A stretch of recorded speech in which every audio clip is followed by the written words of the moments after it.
জান্নাতে খাবারগুলো কে বানিয়ে দেবে?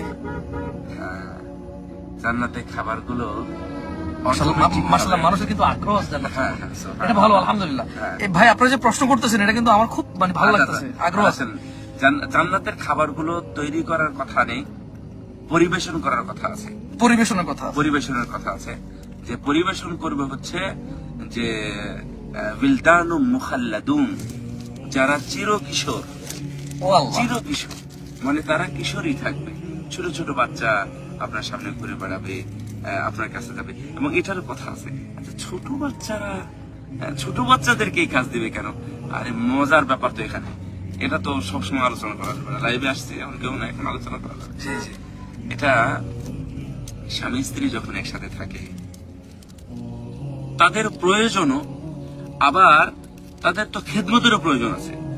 ওই সময় যে কোনো মানুষ তো গেলে হবে না। ইয়া আল্লাহ, সাহ, সুবহানাল্লাহ। আল্লাহর জন্য এই বিলদানু মুখাল্লাদুন ইয়াতুফুন আলাইহিম বিলদানু মুখাল্লাদুন বিআকওয়াবি ওয়া আবারিক ওয়া কাসিম মাইন, এইসব দিয়ে তারা এমনকি স্বামী স্ত্রী যেখানে আছে সেখান পর্যন্ত ঢুকে যেতে পারবে, যেটা তাদের কাছে এটা তাদের কাছে মানে আমি আবারও বলি, আপনারা অনেক জায়গায় জান্নাতের বিষয় শুনেন যে সেখানে চিরকিশোর, মানে চিরকিশোররা সেবা যত্ন করবে। তো প্রশ্ন, ছোট মানুষ দিয়ে কাজ কেন করবে? কথা বোঝেন, জান্নাতে কিন্তু মানুষ শুধু জীবন উপভোগ করবে, মানে আর মরবে না মানুষ। যেহেতু সে সেখানে শুধু উপভোগ আর এনজয় করবে, স্বাচ্ছন্দ্য, মানে সে শুধু আল্লাহর নিয়ামত আর নিয়ামতে পরিপূর্ণ থাকবে। সো যেহেতু ওখানে স্বামী স্ত্রী থাকবে, তারা হুর থাকবে, সে থাকবে, সো তার পার্সোনাল সময়, মানে ওই সময় যে কেউ তো আর সেবা করতে পারে না।